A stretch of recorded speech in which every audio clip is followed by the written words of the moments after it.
तो कैसे भला फ़ायदा हो जाएगा इस चीज़ का? तो वो कुमाता है।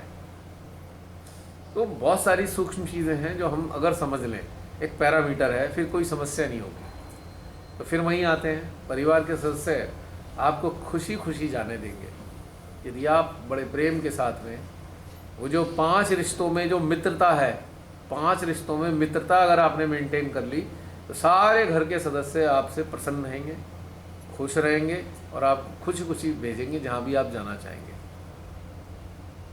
क्योंकि घर वालों के लिए भी मेरा संदेश है, बहुत से लोगों के, बहुत से घर के लोगों को मेरे पास SMS आ जाते हैं, फ़ोन भी आ जाते हैं, जी हमारी ज़िंदगी ख़राब हो गई।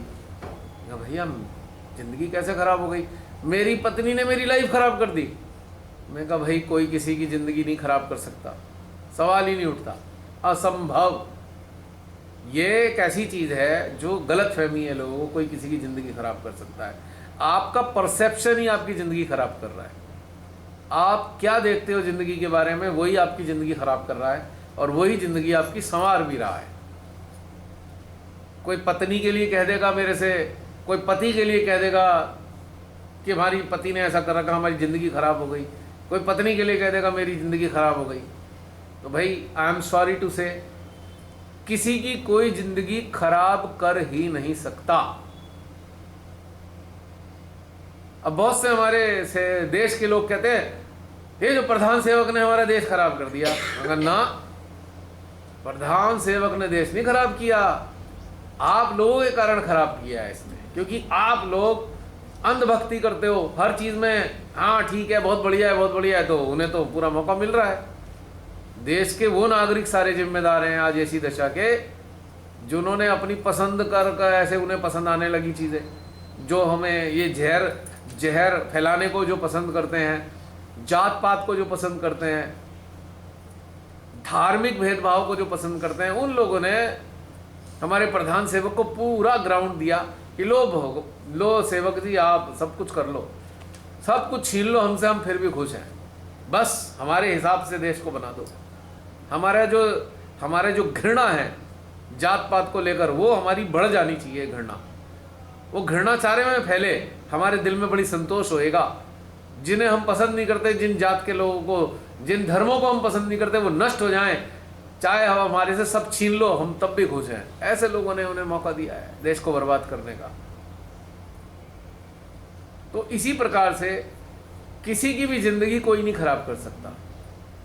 सबका परसेप्शन है कि आप कैसे, कोई कैसे आपकी ज़िंदगी खराब कर देगा, इम्पॉसिबल। आपने ही तो मौका दिया है। आपको लगता है भाई आप अपने स्तर पे कुछ नहीं करना चाहते तो मत करो, फिर कोई भी आप किसी को दोष नहीं दे सकते किसने मेरी ज़िंदगी खराब कर दी। क्यों फॉलो कर रहे हो उस बात को? आपकी कुछ कमजोरियां हैं ना। आपको लगता है आपके साथ का कोई इंसान बहुत ख़राब है, तो भाई क्यों साथ रह रहे हो उसके? वाई? छोड़ दो, क्योंकि आपको लालच है, आप छोड़ नहीं सकते। आपको बाकी और चीज़ों का लालच है। आप बुराई तो देख रहे हो, पर साथ में जो सुविधाएं मिल रही हैं आप उसे भी देखते हो, तो उसे छोड़ दो सुविधाओं को, तब कहने का अधिकारी बनो। तो ठीक है, अगर आपकी ज़िंदगी खराब हो रही है तो यू बेटर अपार्ट, अलग अलग हो जाओ, उसमें क्या दिक्कत है? क्योंकि आपके कुछ लालच है, आपकी कुछ आवश्यकताएं हैं जो आपको लगता है कि मेरी अपने हिसाब से ज़िंदगी चलनी है। ये सारे शब्द वो बोलते हैं जो अपने हिसाब से दूसरे को चलाना चाहते हैं। तो मैं कहता हूँ भाई अपने हिसाब से दूसरे को चलाना क्यों चाहते हो? एक सामंजस्य बनाओ ना। मैंने बोला था ना, सामंजस्य कैसा हो गंगा जी पे, नट और बोल्ट जैसा। और नट बोल्ट भी ऐसे तो थ्रेड सेम होने चाहिए। थ्रेड अगर अलग है तो फिर वो बात बनेगी नहीं। और सामंजस्य बनाना सबके हाथ में है, सबके हाथ में है सामंजस्य बनाना। क्योंकि हम अपनी बातें थोप कर अपने हिसाब से चलाना चाहते हैं, और वो सामने वाला हमारे हिसाब से नहीं चल रहा, तो हमने फट से कह दिया, हमारी ज़िंदगी खराब कर दी हमारी। और आपके अंदर काबिलियत नहीं है। आपके अंदर काबिलियत क्या नहीं है कि सामने वाले को समझने की काबिलियत क्या है, जो होनी चाहिए वो नहीं है। आप समझकर जीवन नहीं जी रहे सामने वाले को, तो कहीं ना कहीं इसलिए गड़बड़ है। वो काबिलियत अपने अंदर ढूंढनी पड़ेगी, आरोपित करने से कुछ नहीं लाभ। या फिर आपको ऐसा लगता है 3 चीज़ों के खिलाफ है हमारे स्पाउस, तो आप पीछे हो जाओ भाई। आप बाहर से नहीं हट सकते, अंदर से हट जाओ। मेरा कहने का मतलब ये है ना कि बेकार में आरोपित करने से कोई लाभ नहीं है, क्योंकि कोई किसी की ज़िंदगी ना तो बना सकता है ना खराब कर सकता है। आप ही हो अपनी ज़िंदगी खराब करने वाले, आप ही हो अपनी ज़िंदगी बनाने वाले, क्योंकि हमें वो रास्ते ढूंढ नहीं रहे जो हम दूसरे से एक्सपेक्ट कर रहे हैं। तो हम अपने अंदर से अपने से क्यों नहीं एक्सपेक्ट करते वही चीज़ें? ये मेन रीज़न है। तो ऐसे बहुत सारे आते हैं मेरे पास, ओ ऐसे हो गया, अरे भैया मैं क्या करूं, तुम्हारी फैमिली, तुम्हारी पत्नी, तुम्हारा पति, इसमें मैं सलाह नहीं दे सकता, क्योंकि मेरी अपनी अंदर की चेतना का स्तर अलग है, आपकी चेतना का स्तर अलग है। मेरी वाली बातें आपको सूट नहीं करेंगी किसी भी कीमत पे, कर ही नहीं सकती ना, चेतना का स्तर अंतर है। अब जैसे शरीर की क्षमता है, डॉक्टर ने पैथोलॉजिकल टेस्ट कराया आपके, उसने टेस्ट देखे पैथोलॉजिकल, मेडिसिन कल्चर कराया, मेडिसिन कल्चर करा के देखा कि आपकी शरीर की प्रकृति कौन कौन सी मेडिसिन को झेलने की है। एलर्जी का एक कल्चर करा लिया, आप एलर्जेंट कौन कौन से हैं आपके शरीर में जो जरूरत नहीं है इसकी, बंद नहीं हो रहा। अच्छा,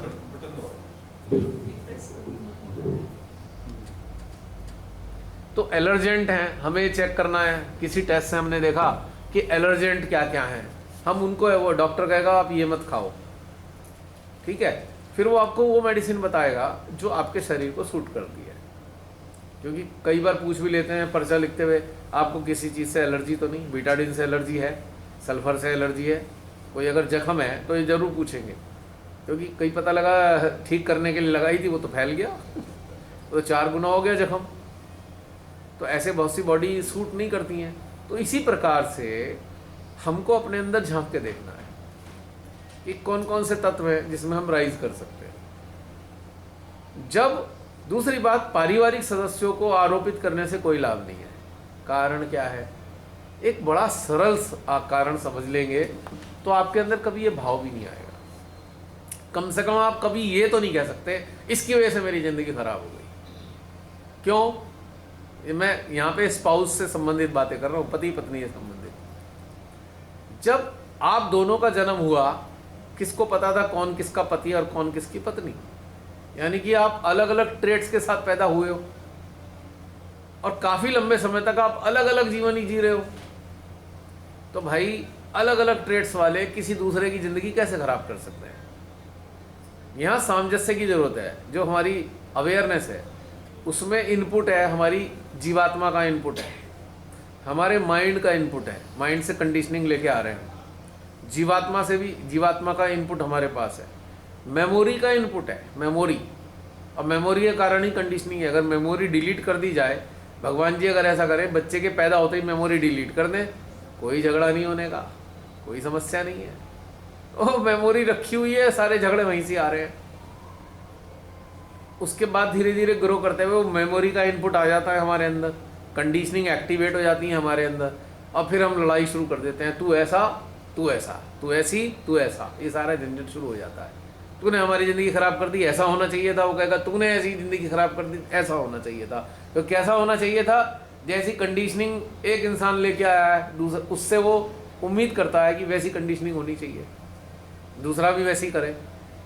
पहला वाला अपनी कंडीशनिंग लेके आया है, वो चाह रहा है दूसरे से कि वो वाली चीज़ों का फॉलो करे वो। यहाँ झगड़ा इस बात का है। अगर आप समझ गए कि हम सब अपने अपने परिवेश से जो लेके आए हैं वो सारी चीज़ हम दूसरे पे थोपना चाहते हैं, हम चाहते हैं दूसरा हमारे हिसाब से चले, तो इसलिए झगड़ा हो रहा है।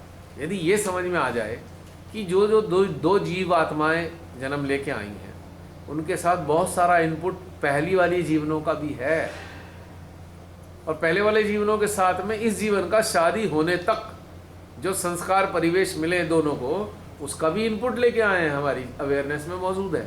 तो हमको किसी पे अपनी बातें लादनी नहीं चाहिए। तो ज़िंदगी किसी की खराब नहीं होने की, आनंद के साथ रहेंगे, खुशी खुशी। लेकिन नहीं समझते, सब में शिकायत शिकायत शिकायत। बेटा मम्मी की शिकायत कर रहा है, बेटी पापा की शिकायत कर रही है, पापा मम्मी की शिकायत कर रहे हैं, सब शिकायत करे जा रहे हैं एक दूसरे से। साधारण सी बात समझ लो भाई, जब जन्म लिया था अकेले जन्म लिया था, अब मृत्यु भी अकेले ही होने वाली है, कहाँ टेंशन ले रहे हो? जितने दिन मिले हैं खुशी खुशी बिता लो। एक कंपार्टमेंट है जिंदगी रूपी, परिवार के रूप में कंपार्टमेंट मिला है आपको, कुछ समय के लिए खुशी खुशी बिता लो ये यात्रा। काहे को एक दूसरे की कमियां, ये झगड़े फसाद फैला के अपनी ज़िंदगी खुद ही खराब कर रहे हो।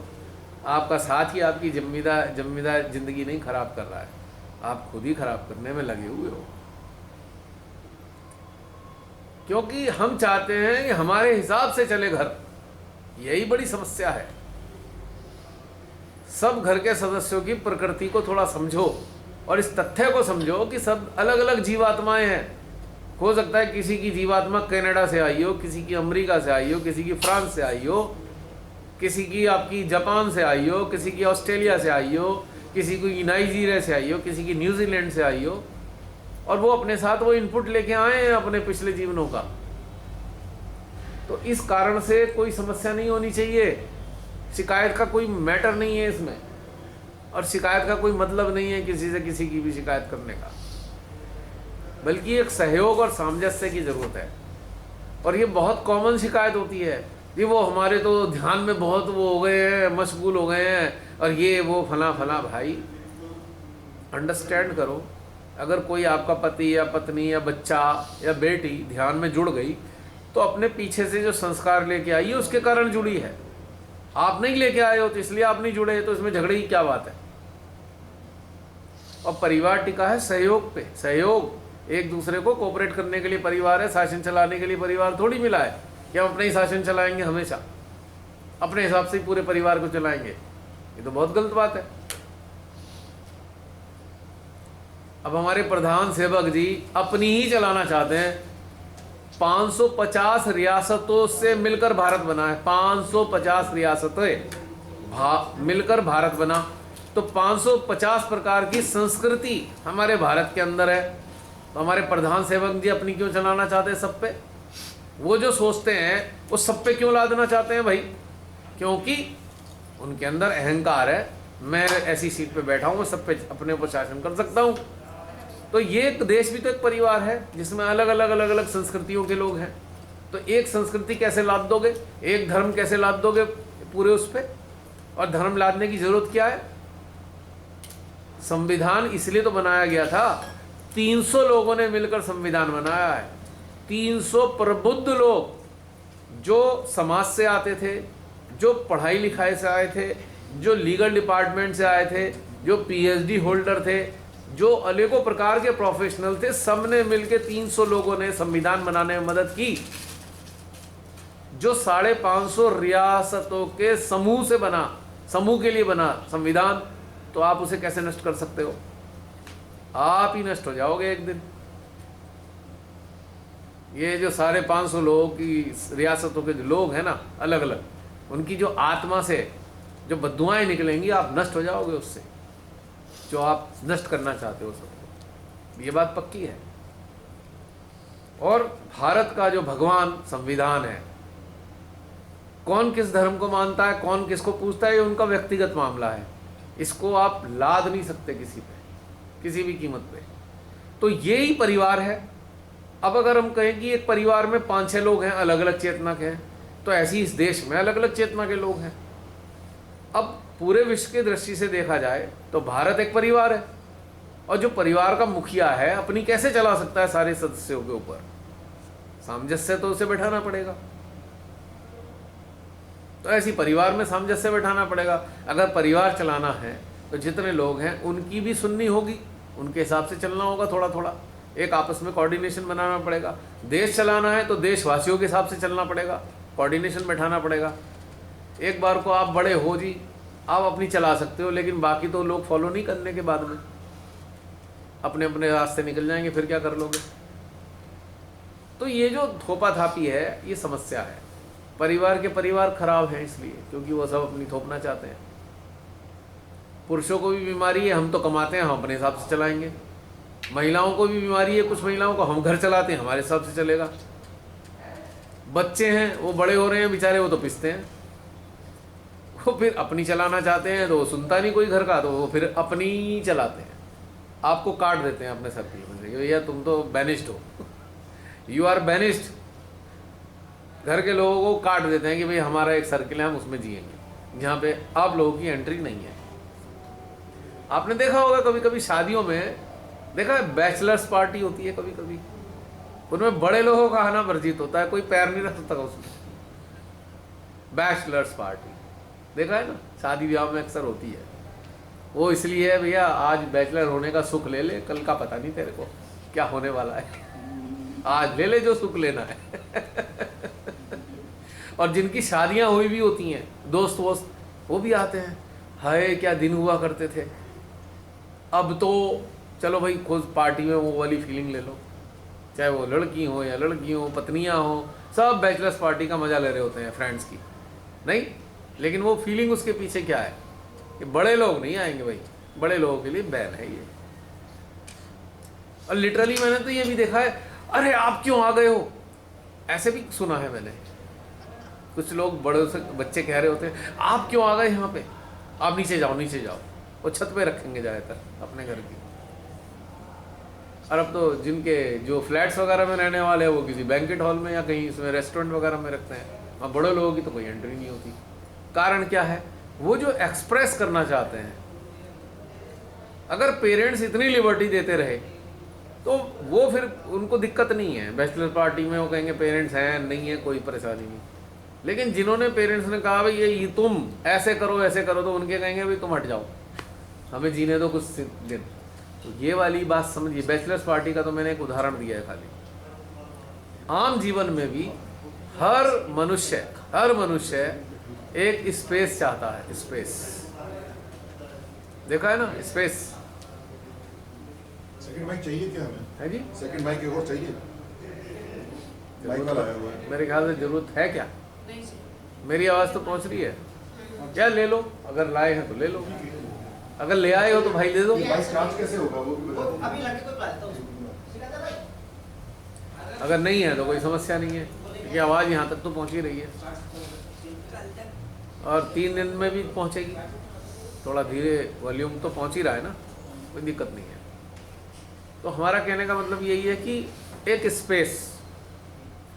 अब घर के लोग क्या करेंगे, हम बहुत नज़दीक हैं, नज़दीक होने का मतलब क्या है, स्पेस ख़त्म कर दो। ये कोई नज़दीकी नहीं होती कि आप हर चीज़ का एक स्पेस ख़त्म कर दो। अब क्यों ख़त्म नहीं करना चाहिए? बहुत से लोग साइंस वाले हैं, साइंस वाले इस बात को समझते हैं ना, जो एटॉम्स होते हैं उनको एक स्पेस चाहिए, मूवमेंट, उसके अंदर जो हलचलें घटनाक्रम है उसका एक स्पेस होगा, तभी तो हलचलें चलेंगी। अगर आप उसका स्पेस ख़त्म करोगे, सारी उसमें गतिविधियाँ एटॉम्स के अंदर ख़त्म हो जाएंगी, नहीं हो जाएंगी। अब मैं साइंस तो मैंने पढ़ी नहीं, पर सुना है मैंने, पर इस आधार पर मैं कह सकता हूँ कि स्पेस नाम की चीज़ होती है, एक उसका एक दायरा है, उसके अंदर मूवमेंट होते रहना चाहिए। अगर वो ख़त्म कर दोगे, ये पुतली है आँख की, ज़्यादा मुझे पता नहीं साइंस का, पर मैं आँख की पुतली को देखता हूँ। अगर ये जो आई बॉल है, अगर इसमें थोड़ा स्पेस ना होता तो ये मूव कैसे करती? सोचो, थोड़ी देर के लिए फिक्स कर दें इसे, इसका बिल्कुल स्पेस ख़त्म कर दो, 0/0 पे ले आओगे तो आई बॉल भी मूव नहीं कर सकती, फिक्स हो जाएंगी। नहीं, आर्टरीज में अगर फ्लेक्सिबिलिटी ना हो, आर्टरीज में, तो कहीं से भी फट जाएगा। जैसे ही हम भाग के आएंगे, हार्ट बीट बढ़ेगी, बीपी शूट करेगा, आर्टरीज को फाड़ देगा, पता लगा गया रप्चर हो गया, अंदर से हेमरेज हो गई, कभी कहीं से हो गई, कभी दिमाग से हो गई, कभी कहीं से, क्योंकि जो फ्लेक्सिबिलिटी है यही तो बचा के रखी हुई है हमें। तो जब हमारा पूरा शरीर, ये कहानी बता रहा है कि पूरी फ्लेक्सिबिलिटी पे ही शरीर चलता है, इनके अंदर जितने अंग हैं उनके मूवमेंट के लिए एक स्पेस है, इनको वर्क करने के लिए फिक्स कोई नहीं है, उसे बिल्कुल फ्रीज नहीं कर रखा। तो भाई ज़िंदगी में भी, ज़िंदगी नाम की जो एक शरीर है, ज़िंदगी नाम का शरीर, जिसमें पारिवारिक सदस्य नाम के अंग हैं, परिवार नाम के अंग हैं, अलग अलग प्रकृति वाले। जैसे हमारे शरीर में कोई भी अंग दूसरे से मैच नहीं करता, उसकी प्रकृति, सारे अंग जो हैं अलग अलग प्रकृति के एक शरीर के अंदर हैं, और अलग अलग प्रवृत्ति के हैं, प्रवृत्ति के या उसकी प्रवृत्ति के अंग हैं अलग अलग क्वालिटी वाले, तभी वो एक कॉम्बिनेशन बनकर पूरा शरीर चलाते हैं। सोचो हमारे पूरे शरीर में किडनी ही होती तो क्या होता, दिल के स्थान पे भी किडनी, दिमाग पे भी किडनी, तो क्या चल जाता काम। सोचो जो अपने हिसाब से परिवार चलाना चाहता है, जो अपने हिसाब से ही देश चलाना चाहता है, इसका मतलब ये हो गया कि पूरे शरीर में किडनी लगा दो बस, क्या चल जाएगा। फेफड़े की जगह भी किडनी, दिमाग की जगह भी किडनी, लीवर की जगह भी किडनी, पैनक्रियास की जगह भी किडनी, तो क्या शरीर चल जाएगा। हमारे प्रधान सेवक तो ऐसे ही करना चाह रहे हैं देश में तो क्या देश चल जाएगा, नहीं चलने का ना। भिन्नता है, और एक भिन्नता होने के साथ में एक मूवमेंट का एक जगह दी हुई है उसकी। अब फेफड़े एक्सपेंड करते हैं, सांस भरते हैं फेफड़े फूलते हैं, सांस छोड़ते हैं फेफड़े पिचक जाते हैं, कॉन्ट्रैक्शन एंड एक्सपेंशन, ये चलता है सारा सिलसिला। और जब ये सिलसिला चलता है सांस के साथ, तो ब्लड सर्कुलेशन भी इसी के साथ कोऑर्डिनेट करता है, हार्ट भी इस हिसाब से पंप करता है, तो सारा कोऑर्डिनेशन है ना। जब शरीर में कोऑर्डिनेशन है, तो ये कोऑर्डिनेशन देश में क्यों नहीं हो सकता, और ये कोऑर्डिनेशन घर में क्यों नहीं हो सकता। कोई भी एक अंग, परिवार भी अनेकों प्रकार के अंगों से मिलकर चलता है, कोई भी एक अंग कैसे अपनी चला सकता है। मान लो हार्ट अपनी चलाने लग जाए, तो क्या किडनी काम करने लगेगी का। हार्ट भी किडनी को कोऑर्डिनेट करता है, किडनी पैनक्रियाज को कोऑर्डिनेट करती है, ब्लड सर्कुलेशन पता नहीं कितनी चीज़ों को कोऑर्डिनेट करता है, वेसल्स हैं हमारे, ब्लड वेसल्स कितने करते हैं, तो पूरा शरीर का सारा सिस्टम कोऑर्डिनेशन बेस्ड है, तब ये जिंदा है। तो परिवार में अगर कोऑर्डिनेशन नहीं है तो फिर जिंदा कैसे रहेगा, वो परिवार कहाँ चल पाएगा। कोई भी एक मुख्य सदस्य कहे मैं बहुत कमाता हूँ, या कोई कहे मैं घर चलाती हूँ और मेरे हिसाब से चले पूरा घर,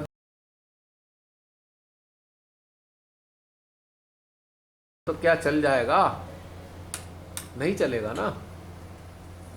तो इसी प्रकार से जो शिकायत करने वाले हैं घर के सदस्य, जी हमारा सदस्य जो है ये करता है, वो ये है वो है, अब ये ध्यान में जुड़ गया है, तो भाई मेरे अगर ध्यान में ना जुड़ा होता, कुछ और कर रहा होता, तो क्या कर लेते आप।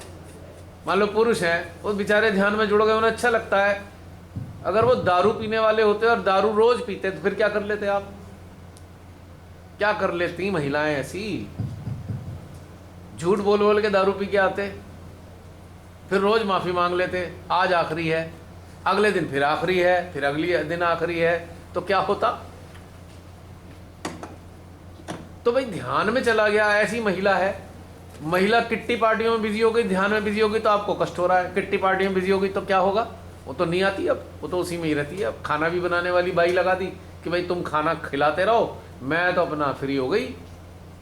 तो खुश रहोगे क्या, बताओ, खुश रहोगे, नहीं रहोगे ना, क्योंकि आपको ये समझ में आता है। तो यहाँ पे कोऑर्डिनेशन की ज़रूरत होती है। कोई भी एक अंग परिवार का दूसरे अंग पे हावी नहीं होना चाहिए, कभी भी हावी ना हो और अपनी ना चलाए, तो बड़ा स्मूथ परिवार चलेगा। भाई ध्यान से जुड़ने के बाद क्या पाप हो गया, जो ध्यान में जुड़ने वालों को ये कह देते हो कि भाई ध्यान में चले गए, पाप थोड़ी है ये। जो पाप कर रहे हैं उन्हें आप पाप नहीं मानते। रोज बार में जाना, रोज पैक चढ़ाना, तो वो पाप नहीं है, लेकिन वो ठीक है, सोसाइटी में ऐसा है। अब सोसाइटी पूरी गड्ढे में जा रही है, उसे आप ठीक मानते हो, और उसमें से एक निकल के दो निकल के जो है ध्यान के अंदर जुड़ रहे हैं, तो आप उन्हें खराब मानते हो, उसमें आपकी जिंदगी खराब हो जाती है तुरंत। कैसी मूर्खतापूर्ण बात है ये आपको प्रसन्न होना चाहिए।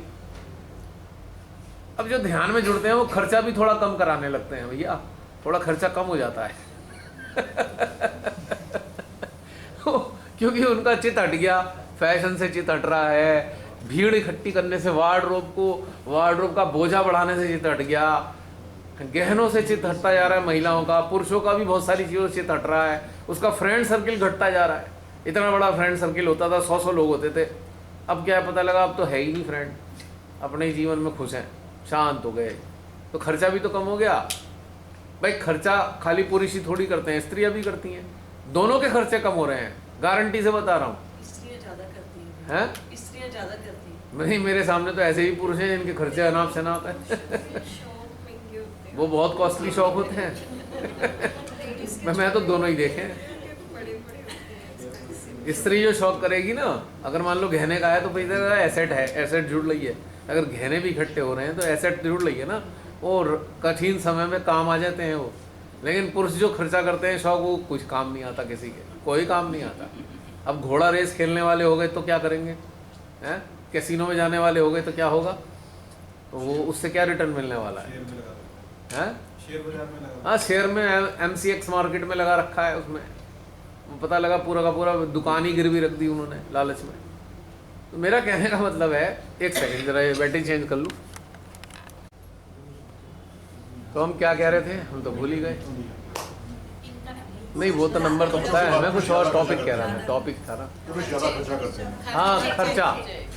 तो खर्चा जो है कम हो जाता है मेडिटेशन से जुड़ने वाले लोग। जैसे मैं तो अपने व्यक्तिगत जीवन में देखता हूँ, हालांकि मेरा खर्चा पहले भी कोई खास नहीं था, लेकिन मैंने देखा कि दिल ही नहीं करता कुछ ऐसी चीज़ें लेने का जो हम ऐसे ही शौक में ले लेते हैं, नीड ही नहीं है। हम लोग जो मेडिटेशन से जुड़ जाते हैं, हम केवल एक वास्तविक आवश्यकता वाली चीज़ों पे खर्चा करते हैं। यूजलेस चीज़ों पे कोई खर्चा नहीं होता हमारा। तो बेकार का देखी देखी, किसी की देखा देखी खर्चा कर लो तो उससे वेस्टेज ही तो है, वेस्टेज ऑफ मनी है। आउट ऑफ कंपटीशन, एक प्रतिस्पर्धा कि हम लाए तुम भी लाओ, ये लाओ, ये सारा लफड़ा खत्म। क्योंकि जब चेतना ही हमारी संसारिक चीज़ों में उलझी हुई नहीं है, तो हम एक संसारिक जीवन वैसा जीते हैं, क्वालिटी लाइफ, कि जिसकी ज़रूरत होगी वही इकट्ठा करेंगे, वही लाएंगे अपने पास में। संग्रह करने की बीमारी खत्म हो जाती है ना, इकट्ठा कर लो। प्रतिस्पर्धात्मक रूप से हम इकट्ठा कर ले, या हमारे अंदर बीमारियों पर हर बार ये चीज़ नहीं होनी चाहिए। एक बीमारी होती है क्योंकि हमें दूसरों को दिखाना है, दूसरों को दिखाना है। अच्छा, आपकी बार ये लिया, अगली बार ये लेंगे, उसके अगली बार ये लेंगे। कोई ये ना कह दे अच्छा वही पुरानी वाली चीज़ पहन ली। मैं तो 91 का सूट अब भी पहन लेता हूँ। 91 का सूट है मेरे पास, 2 सूट हैं। कभी भी शादी में, आज की अभी भी शादी में पहन लेता हूँ मैं। मुझे तो कभी नहीं ऐसा लगा कि 91 का आउटडेटेड पहन रहा हूँ। फैशन क्या होता है? कुछ भी नहीं है। फैशन तो यहाँ माइंड की बीमारी है, इट्स ए डिजीज़। आपकी पर्सनालिटी पे जो फवे, जो खिले, आप वो पहनो। अब वो आउट ऑफ फैशन हो या आउटडेटेड फैशन हो, इससे कोई नहीं फर्क पड़ता। आपका व्यक्तित्व, आपके शरीर की आकृति जो है, उसके अनुरूप आपके जो परिधान होने चाहिए, तो हर चीज़ ठीक है। अब हमारे देश ने तो एक सफ़ेद हाथी पाल रखा है, बहुत तगड़ा खर्चा है उसका, आप सब जानते ही हो कितना भयंकर है। हम सब की आय उसी के पेट में जा रही है हर तरीके से। वो तो अपने पूरे शौक पूरे कर रहा है, और हमारे शौक कहाँ जाए? हमारे तो शौक बेचारे ख़त्म हो गए। कोई GST पी गई, किसी को रोड टैक्स पी गया, किसी को टोल पी गया, हमारी बचत ख़त्म हो गई। क्योंकि एक के पेट में जाना चाहिए सब चीज़। ऐरावत होता था ना वो सफ़ेद हाथी, वो बहुत ज़्यादा खर्चीला होता था। लोग उदाहरण भी देते थे, अच्छा भाई ऐरावत पाल लिया घर में तो भैया आप ठीक है। अब जैसे किसी की 50,000 रुपये इनकम है, वो BMW खरीद के रख ले अपने पास में, तो क्या होगा उसका हाल? सोचो, पूरे परिवार की जो आवश्यकता की पूर्ति होती, वो सारी उसके सारा खर्चा BMW ले जाएगी, उसकी मेंटेनेंस ले जाएगी, उसकी सर्विस ले जाएगी, उसके बॉडी, उसके जो पार्ट्स हैं अगर रिप्लेस करने पड़े तो वो चले जाएंगे। तो सफ़ेद हाथी पाल लिया ना, कहते हैं ना, इतनी महंगी गाड़ी ले ली, सफ़ेद हाथी पाल लिया, उसके खर्चे बहुत हैं। देश ने भी एक सफ़ेद हाथी पाला हुआ है आज की तारीख में, और वो पूरे दुनिया, हमारे भारत की सारी आय को चूसे जा रहा है लगातार। तो प्रतिस्पर्धा है ना। अब उसको तो बेचारे को कॉम्प्लेक्स है, मेंटली डिसऑर्डर है, कि जो पिछले जीवन में उसने नहीं किया वो सारे इसी जीवन में कर लेना चाहता है। तो चाहे कुछ भी हो जाए, सबको मार मूर के भी इतना ठीक है, सबका पैसा खा जाओ। रिक्शा वाले से भी उसे पैसा चाहिए, दिहाड़ी वाले मजदूर से भी उसे पैसा चाहिए। वो बेचारा दिहाड़ी वाला मजदूर, कोई ऐसी चीज़ नहीं है जिस पे GST ना देता हो, छोटा सा दिहाड़ी वाला मजदूर। शिक्षा पे, हमारे देश में शिक्षा पे इतनी भयंकर टैक्स लगा हुआ है, इतनी कॉस्टली शिक्षा हो गई है। ये सब चिंतन का विषय है कि हमारा रोल देश के लिए क्या है, हमारा रोल घर के लिए क्या है, हमारा रोल जो है समाज के लिए क्या है, हमारा रोल हमारी अपनी लोकेलिटी के लिए क्या है, और हमारा रोल मानवता के लिए क्या है। और ये कौन सोचेगा? जो जागरूक होगा। और जिसके घर के लोग मेडिटेशन से जुड़े हुए हैं सही मायने में, तो उसको तो प्रसन्न होना चाहिए कि हमारे घर में एक ऐसा मानव है जो मानवता की सोचता है। हम तो केवल अपने छोटे स्वार्थ के लिए रोए जा रहे हैं, रोए पड़े हैं हम तो अपने स्वार्थ पूर्ति के लिए। जो एक जागरूक मानव है वो तो पूरे विश्व की सोचता है, प्रसन्न होना चाहिए। अब मैंने एक बार देखा था, वो गांधी जी के जो पुत्र ने शिकायतें करी गांधी जी की, ये गांधी जी ने ख्याल नहीं रखा। अरे भले मानस, इतनी बड़ी शख्सियत की छत्र छाया में तेरा जन्म हुआ, तो अपनी छोटी सी तुच्छ चीज़ों के लिए रोए पड़ा है कि मेरी आवश्यकताएं पूरी नहीं हुई। जो ऊंचे दर्जे के लोग होते हैं वो अपने घर तक सीमित हैं क्या? और जो अपने घर के लोगों की शिकायत करने वाले राम जी के भक्तों से मैं कहना चाहता हूं, क्या राम जी अपने घर के लिए कुछ कर पाए क्या? जिसे राम जी की हिस्ट्री पता है, कहीं से भी पता लगी हो, कैसे भी, क्या राम जी ने अपने परिवार के लिए कुछ किया? बता दो आप मेरे को ईमानदारी से। क्योंकि वो तो पूरे विश्व का कल्याण करने आए। और राम जी के उपासक, राम जी के भक्त, राम जी का जो है जयकारा लगाने वाले अपने परिवार के सदस्य को पट्टे में बांध कर रखना चाहते हैं। कैसे संभव है ये? सोचने वाली बात है, चिंतन का विषय है। और किसी के घर में ऐसा शख्सियत है जो विश्व के लिए चिंतन करता है, जिसका अपना समय विश्व की चिंता में जाता है, यह मानवता नष्ट हो रही है। चलो वहाँ थोड़ी देर बैठ के चित्त डाल दो, माँ का प्रेम प्रार्थना कर दो, ऊर्जा पहुँचा दो, तो ऐसे व्यक्तित्व तो वैश्विक व्यक्तित्व हैं। और वैश्विक व्यक्तित्व आपके घर में है, आपका घर का सदस्य, आपको तो प्रसन्न होना चाहिए। आप तुच्छ अपनी छोटी छोटी आवश्यकताओं की पूर्ति में ही लगे पड़े हो, शिकायतें करे पड़े हो, और आप सोच रहे हो कि मेरा जो सदस्य घर का ध्यान से कैसे जुड़ गया, मैं उसे गले में पट्टा डाल के बिठाऊं। आप दुर्भाग्यशाली हो जो आपको समझ में नहीं आ रही वैल्यू। और इसका बहुत बड़ा खमियाजा आपको भुगतना पड़ेगा यदि आप किसी ध्यान से जुड़े लोगों को सताओगे। फैक्ट बता रहा हूं मैं, बहुत भारी कीमत चुकाओगे अपने जीवन में। क्योंकि जिसको परमात्मा ने वैश्विक चिंता के लिए तैयार किया है, वैश्विक कल्याण के लिए तैयार किया है, और आप उसे गर्दन में बांध कर पट्टा बैठाना चाहते हो, तो चेतावनी है। श्री माता जी ने भी कई बार अपने लेक्चर्स में कहा है। अगर ये बात समझ में नहीं आ रही हो तो श्री माता जी कुछ लेक्चर सुन लो तो समझ में आ जाएगी कहानी। पूरे विश्व में ध्यान से जुड़े लोग उंगलियों पे गिन सकते हो आप, सही मायने में जो ध्यान से जुड़े हुए हैं। यहां मैं कट्टरपंथियों की बात नहीं कर रहा हूं, यहां मैं धार्मिक लोगों की बात नहीं कर रहा हूं, यहां मैं बात कर रहा हूं आत्मिक रूप से जागृत लोगों की। और आत्मिक रूप से जागृत लोगों की गर्दन में पट्टा कोई डालने वाला इस धरती पे तो पैदा हुआ नहीं, क्योंकि उनको संरक्षण स्वयं परमात्मा का है। परमात्मा ने चुना है उन्हें। उनकी गर्दन में कौन पट्टा डाल सकता है परिवार के रिश्ते के नाम पर? यदि आपको थोड़ी बात समझ में आ जाए तो आपके लिए खतरे की घंटी बज चुकी है अगर आप ऐसा प्रयास कर रहे हैं। बहुत से मेरे पास शिकायत भी करते हैं, हमारी पत्नी ने या पति ने श्री माता की फोटो फेंक दी, फाड़ दी।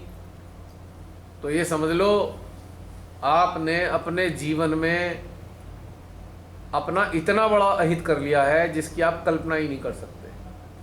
क्योंकि श्री माता के साथ 33 करोड़ देवी देवताओं की शक्ति कार्य करती है।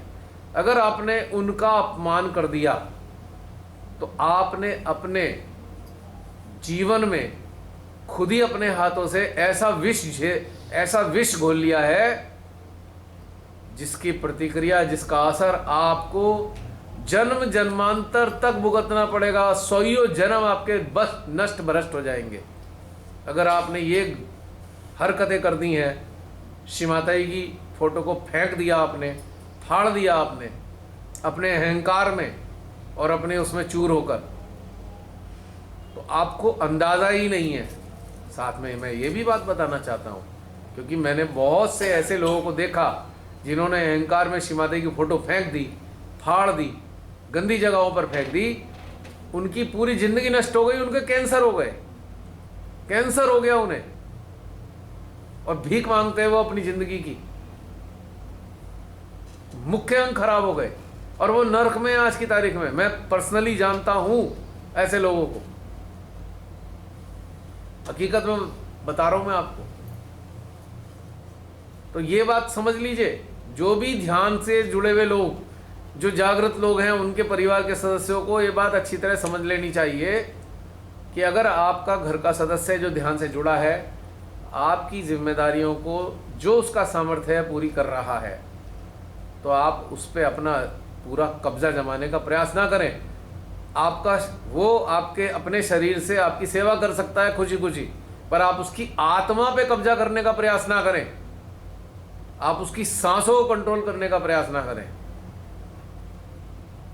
क्योंकि सारी देव शक्तियां आपको नष्ट कर देंगी, इस लेवल पे नष्ट कर देंगी जिसकी आप कल्पना ही नहीं कर सकते। क्योंकि मैंने बहुत सारे घटनाक्रम देखे हैं, मेरे सामने बहुत सारे उदाहरण हैं। और पहले मैंने बता ही दिया कि ध्यान से जुड़े हुए हैं वो कर्तव्यनिष्ठ होने चाहिए। दोनों चीज़ें बताई हैं मैंने। आप परिवार के सदस्यों को भी अच्छी तरह समझ लें इस बात को, और जो ध्यान से जुड़े हैं उनको भी अच्छी तरह समझ लें कि कर्तव्यों से विमुख होकर, उनसे पलायन करके आपको कोई उन्नति नहीं होने वाली। क्योंकि परमात्मा ने आपको एक परिवार नाम की चीज़ दी है, उसके प्रति जो भी कर्तव्य हैं आप ऑनेस्टी के साथ में आराम से निभाते रहें। और यदि कोई ऐसा सदस्य आपके कर्तव्य अपने निभाता है तो उसके घर वाले भी अच्छी तरह समझ लें, अगर आप उसे किसी तरीके से परेशान करेंगे तो आप सारे रुद्रों गणों और देवताओं की हिट लिस्ट में हैं। फिर मत कहना मेरी स्थिति बर्बाद हो गई, बर्बादी के कारण आप खुद हो, क्योंकि देव शक्तियाँ ध्यान करने वालों को आगे बढ़ा रही हैं और आप उनकी बाधा बन रहे हो, तो आप ही को नष्ट कर देंगे, आपको पता भी नहीं चलेगा कैसे नष्ट हो गए, और इतनी गंभीर गंभीर समस्याओं से गिरोगे जो इस जीवन में तो आप उन्हें ठीक नहीं कर सकते। ये भी बात पक्की है। और ये जो रीत है ना, ये आदिकाल से है। जो भी ईश्वर के प्रति श्रद्धावान रहे, उन्हें अगर किसी ने सताया है तो भारी विपत्तियों का सामना करना पड़ा उन्हें अपने जीवन में। इतिहास है, उठा के देख लो। कंस का इतिहास तो पता ही होगा, हिरण्यकश्यप का भी इतिहास पता होगा। तो क्योंकि प्रभु के ध्यान में बिरले ही लोग जुड़ते हैं, बिरले। अगर विश्व की जनसंख्या 8 अरब है तो सही मायनों में परमात्मा से जुड़े हुए आपको 1000 लोग नहीं मिलेंगे, 1000 लोग नहीं मिलेंगे आपको जो सही मायने में जुड़े हुए हैं ईश्वर से। अब कोई कहे भाई सही मायने में जुड़ने वालों की पहचान क्या है, अब वो वाली बात बता देते हैं। सही मायने में से जुड़े हुए लोगों की पहचान ये है कि वो अपने लिए कुछ नहीं सोचते, चिंता नहीं करते, अपनी सुविधाओं की चिंता नहीं करते, धन की चिंता नहीं करते। उनकी चेतना में ये रहता है कि भाई यहाँ पर वो कलकत्ता में लोग अत्याचार हो रहा है मानवता पे, वो मुंबई में वहाँ पे मानवता पे अत्याचार हो रहा है, वो इजराइल में अत्याचार हो रहा है, वो फलस्तीन में अत्याचार हो रहा है, वो ये देखते हैं। उनके पास टाइम नहीं है अपने लिए चिंता करने का। पहली पहचान। दूसरी पहचान, संतुष्ट हैं, जो उनके पास है काफ़ी है, उन्हें चाहिए ही नहीं कुछ आपसे फालतू, जो मिले तो ठीक है, कोई शिकायत नहीं है। दूसरी पहचान है। तीसरी पहचान ये है कि आप उन्हें तंग करो या खुश रखो या परेशान रखो, अंदर से आनंदित ही मिलेंगे, अपने आनंद के अंदर डूबे हुए हैं, क्योंकि परमात्मा से उन्हें प्रेम है और उनका प्रेम आनंद के रूप में उनके हृदय में स्थापित है, आप उन्हें हिला नहीं सकते। तीसरी पहचान। चौथी पहचान,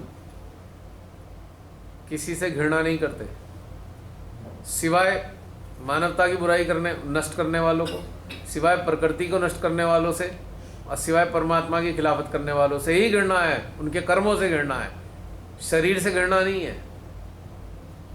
चौथी चीज, आप कितना ही तंग करते हो फिर भी आपकी जो जरूरी चीजें हैं वो पूरी कर देते हैं, मन में मैल नहीं रखते। ये पहचान है चौथी।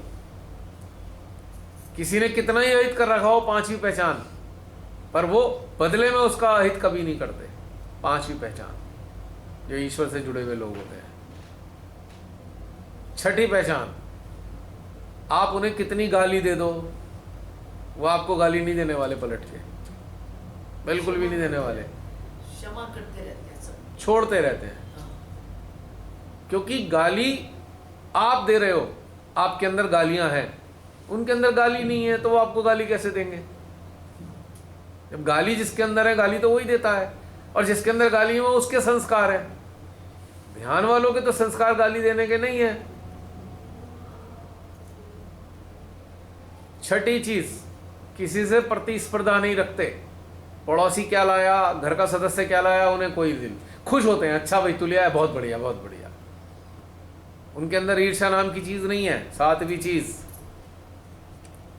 उनके अंदर अहंकार भी नहीं है। जो हैं जैसे भी हैं प्रसन्न है, अहंकार किसी बात का नहीं, क्योंकि वो जानते हैं तूने कुछ नहीं करा, जो दिया परमात्मा ने दिया। जो परमात्मा ने दिया, अहंकार किस चीज का? परमात्मा ना देते तो तू कहां से ले लेता, उन्हें ये पता है। पर आप जो कब्जा जमाने की कोशिश करते हो, आपको ये बात पता नहीं है। इसलिए समझना बहुत जरूरी है इस बात का। कभी संस्कार के नाम पे, कभी रीति रिवाज के नाम पे, कभी पद के नाम पे, कभी रिश्ते के नाम पे आप ध्यान करने वालों को अगर तंग करोगे तो आपके इसी जीवन के ही नहीं, आगे के कई जन्म नष्ट हो जाने वाले हैं। लिखित में दे सकता हूं क्योंकि मेरे सामने अनुभव है। कोई कहेगा भाई इस जन्म का तो आप बता सकते हो, अगले जन्म का कैसे बता सकते हो? किसके जन्म कैसे खराब हुए, किसने क्या किया होगा? मैं कहा बता सकता हूं। कैसे? आपने देखा है किसी का हाथ नहीं है? हाँ जी देखा है। वो वही है जिसने अपने हाथ का दुरुपयोग किया, उसका हाथ नहीं मिला। टांग नहीं है, टांग के दुरुपयोग किए, किसी को लात मारी होगी किससे अच्छे इंसान को, नहीं मिली लात, अब की बार टांग नहीं है। कटोरे वाले देखे हैं? हाँ जी देखे हैं। वो जो गाड़ी रुकते ही आ जाते हैं, कौन लोग हैं वो? जो लोभी, लुच्चे, लालची, चोर, बेईमान लोग हैं, वही भिखारी बन के चारों तरफ घूम रहे हैं। बौद्ध ने भी भिक्षा मांगी थी, वो राजा थे, अहंकार खत्म करने के लिए मांगी थी भिक्षा बौद्ध ने। भिखारी थोड़ी थे वो, राजा थे, वो तो छोड़ के आए थे। और भिक्षुक बन के उन्होंने अपना अहंकार राजा वाला खत्म करना चाहा, इसलिए वो भिक्षुक बने, पर वो भिक्षुक थोड़ी थे।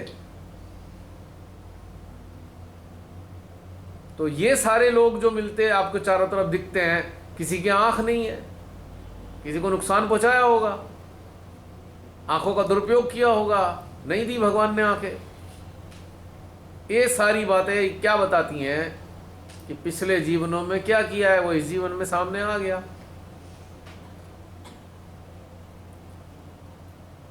देखा है ना लोगों को 5-5 साल तड़पते हुए बिस्तर पे, मरते भी नहीं है, तड़पते ही जाते हैं, तड़पते ही जाते हैं, सड़ते हैं बिस्तर पे।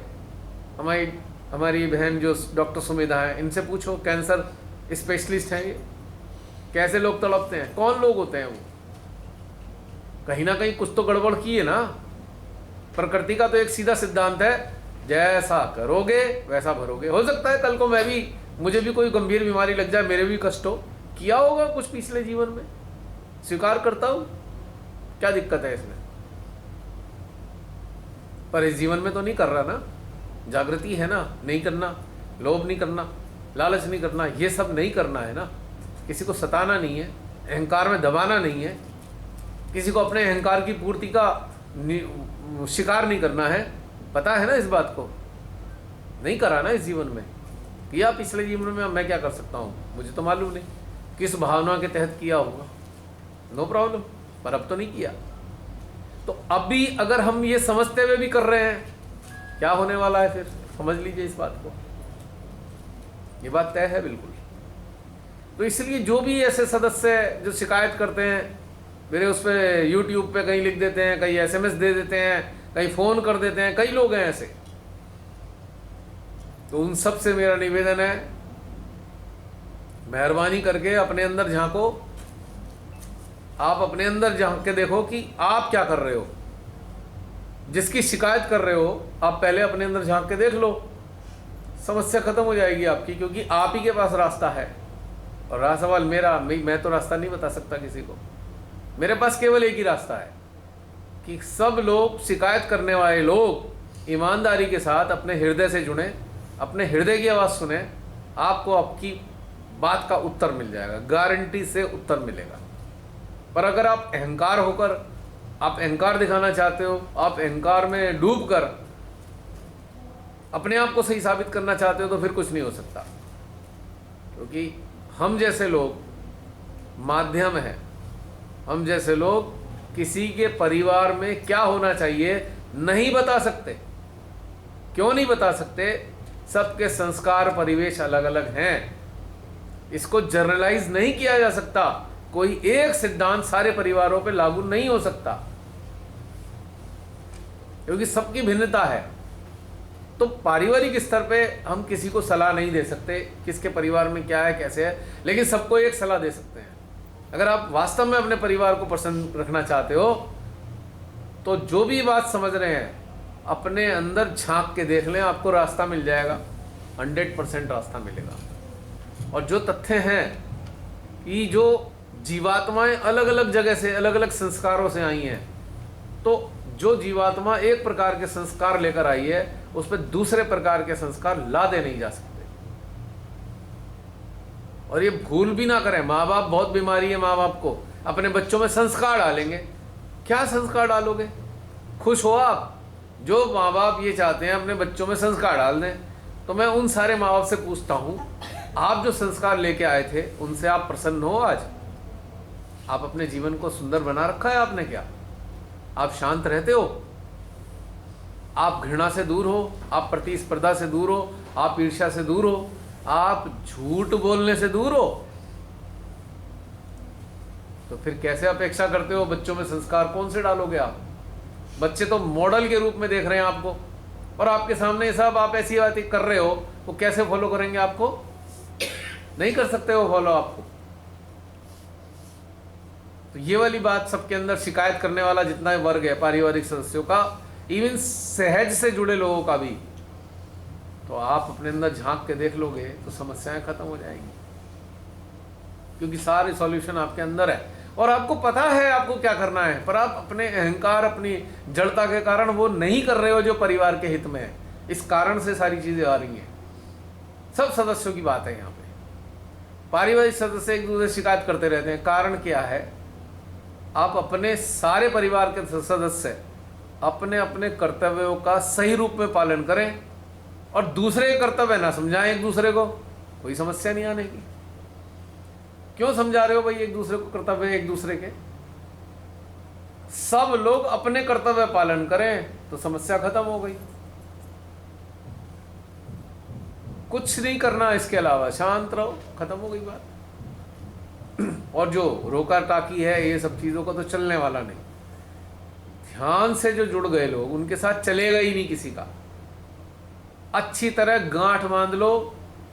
जो परमेश्वरी से जुड़े हुए लोग हैं और उनका कोई और इसके अलावा कोई खास शौक नहीं है, उन पे कुछ लादा लादी मत करो। बहुत बड़े नुकसान में रहने वाले हो, बहुत भारी नुकसान होगे जीवन में, कल्पना ही नहीं कर सकते। और जो परमेश्वरी से जुड़े लोग हैं वो इस बात को अपने अंदर आत्मचिंतन करके अपना आंकलन करें, क्या हम संसारिक स्तर के कर्तव्य ठीक प्रकार से पालन कर रहे हैं? दोनों के लिए इम्पोर्टेंट है ये। और कर्तव्य पालन में स्पेस वाला मेंटेन हो रहा है, थोड़ा सा स्पेस, तो बात बनेगी, अन्यथा नहीं बात बनेगी। तो यहाँ शिकायतें खत्म हो जाएंगी। 99.9% शिकायतें तब होती हैं जब हम अपने संस्कारों को दूसरे पे लादना चाहते हैं। वहीं से सारी समस्याओं का शुरुआत होती है। मूल चीज़ है, मौलिक चीज़ है ये। इसके अलावा कुछ भी नहीं है, हकीकत है ये। शांति शांति रहेगी। जो एक बात, ये बात समझ गए, उनके परिवारों में सुकून है, 100% है सुकून। हैं कुछ ऐसे परिवार मेरी निगाह में जहां सुकून शांति है, ऐसा भी नहीं है कि कोई नहीं है, पर जिन्होंने इस बात को समझा है। छोड़ना सीखना होगा। अच्छा चलो भाई रहने दो उसे, जैसा कर रहा है करने दो, जब तक कि वो 3 चीजों को क्रॉस नहीं कर रहा। जागरूक लोगों को या साधारण लोगों को, मानव साधारण लोग वो जो ध्यान से जुड़े हुए नहीं है, मैं उन्हें साधारण कहता हूं, क्योंकि साधारण त्रिआयामी जीवन जी रहे हैं, 3 डायमेंशनल लाइफ जी रहे हैं, पशुओं की तरह। खाना पीना सोना, चौथी चीज कमाना जोड़ लो। चलो कमाते तो इंसेक्ट भी, चींटी भी कमाती है, इकट्ठा करती है, वो कमाई करती है। जो लोग साधारण हैं वो जो केवल 3 डायमेंशनल लाइफ जीते हैं, 3 आयाम वाली जिंदगी जीते हैं, खाना पीना सोना, तो उन लोगों को भी ये समझना चाहिए कि आपके घर का सदस्य जो ध्यान से जुड़ा है, क्या वो 3 चीज़ों को लांग रहा है? मानवता के विरोध में जा रहा है, प्रकृति के विरोध में जा रहा है, या परमात्मा के विरोध में जा रहा है? तो आप सही हो, मैं आपको यस बोलूँगा कि हाँ आप ठीक हो। आपका ध्यान वाला जुड़ा हुआ गलत है अगर वो 3 चीज़ों का अगेंस्ट जाता है। लेकिन यदि आप जाते हो तो आप अपना भी आंकलन कर लो, तो कंप्लेन अपने आप खत्म हो जाएगी। नहीं, थोड़ा गूढ़ विषय है पर सरल भी उतना ही है अगर समझे तो। मानव जीवन में शांति और खुशहाली और सुकून मनुष्य के हाथ में है, भगवान ने अपने हाथ में नहीं रखी। किसी का पति बहुत दुष्ट है और पत्नी कहती है, कंप्लेन करती है, वो बहुत दुष्ट है, बहुत दुष्ट है, तो मैं कहूंगा भाई सह क्यों रहे हो? कोई तो लालच है, कोई तो मोह है जो सह रहे हो। आदमी सहता किस लिए है?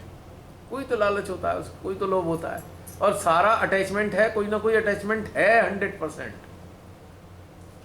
तो देख लो, पता लग जाएगा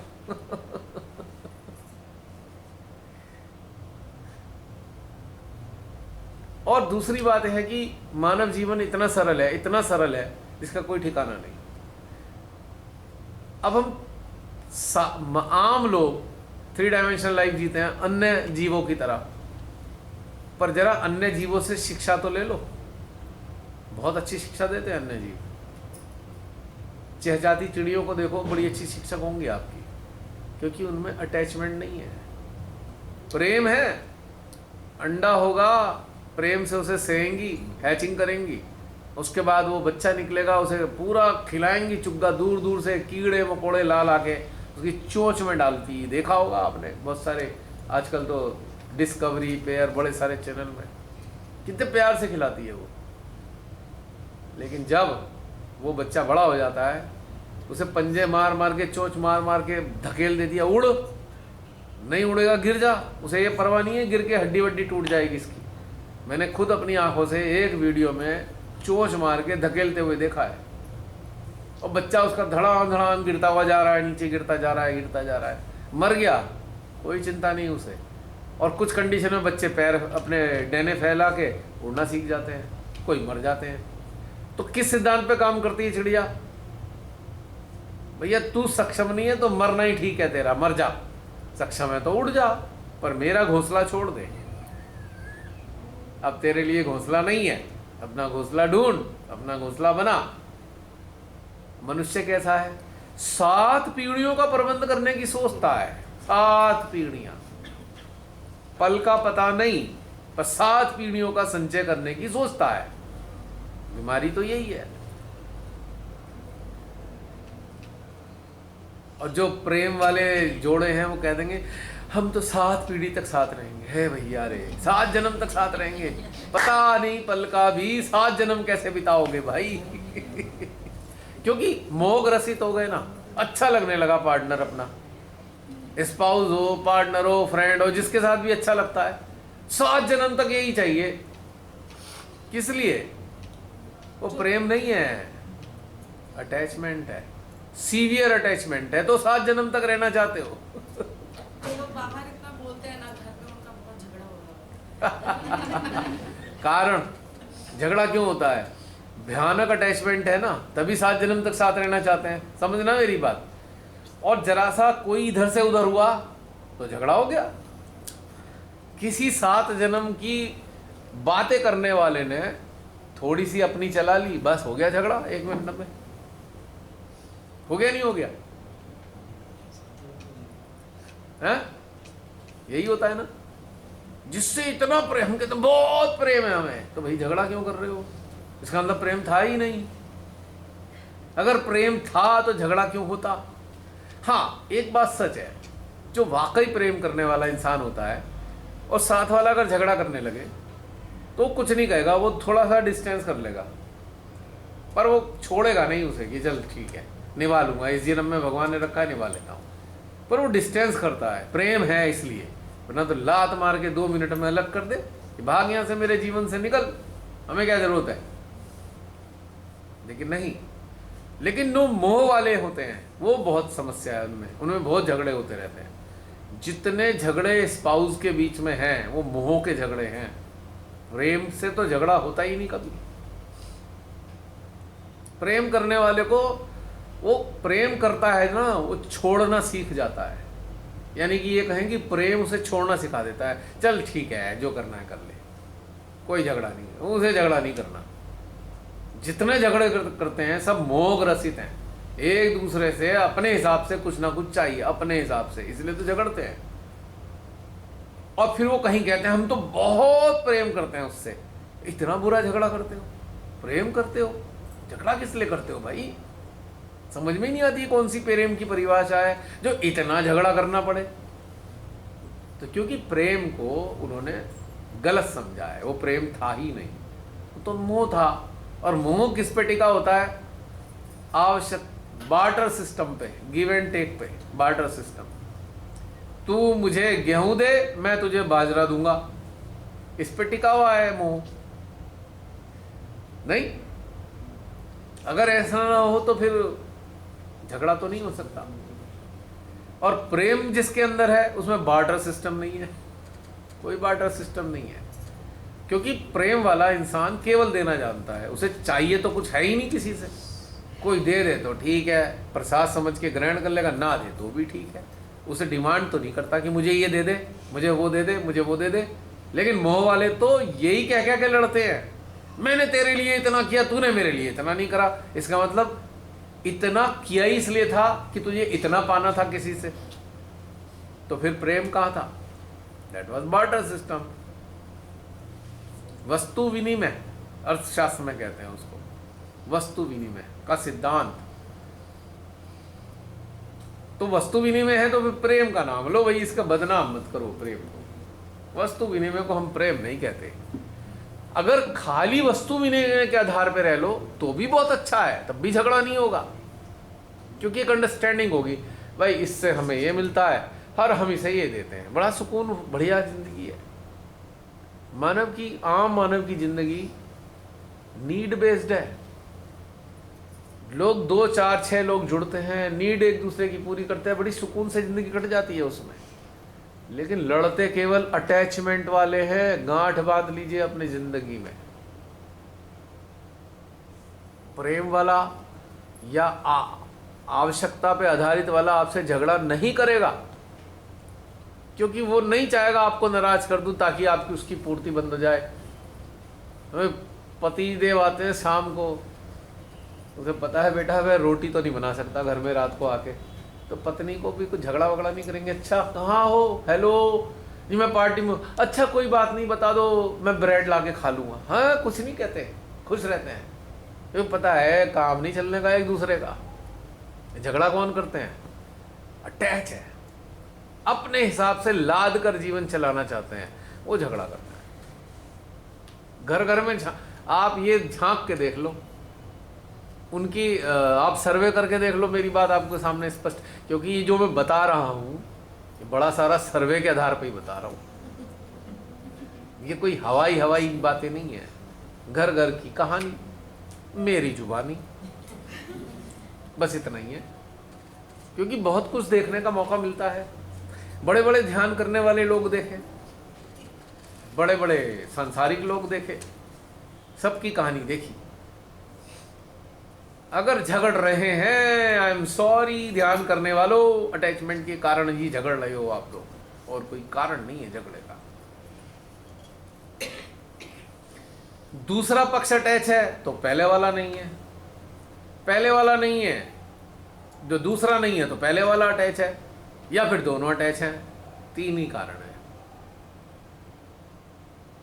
लेकिन जो प्रेममयी है, कोई भी एक पक्ष अगर प्रेममयी है, वो कम से कम झगड़ेगा नहीं, ये बात तो तय है। वो कहेगा छोड़ यार, झगड़ा कर ले, कोई बात नहीं। तूने आज झगड़ा किया, शाम को आएगा तेरे को रोटी टेबल पे मिल जाएगी बिना नाराजगी के। वो प्रेम वाला है। उसे पता है इसे झगड़ा अपने किसी कारण से करता है। अगर पत्नी है तो कहेगी ठीक है, झगड़ता है, आदत है झगड़ने की, कोई बात नहीं, खाना खा लो। वो भी शाम को सीधा हो जाएगा, अच्छा सुबह मेरा मूड खराब हो गया था थोड़ा, किसी बात से टेंशन थी ऑफिस की।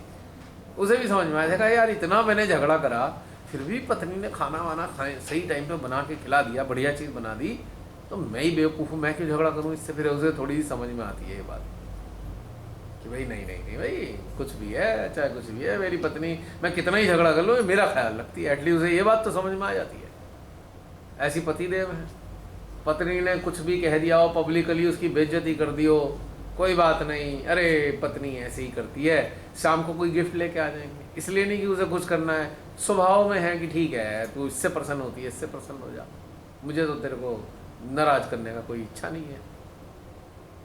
तूने झगड़ा कर लिया, कोई टेंशन होगी तेरे को, मायके से फोन आया था ना, उसके बाद तेरे अंदर टेंशन हुई है, कुछ हो गया होगा, वो बता सकती नहीं मेरे को, लेकिन टेंशन में है, कोई बात नहीं, उसे ये समझ में आ रही है।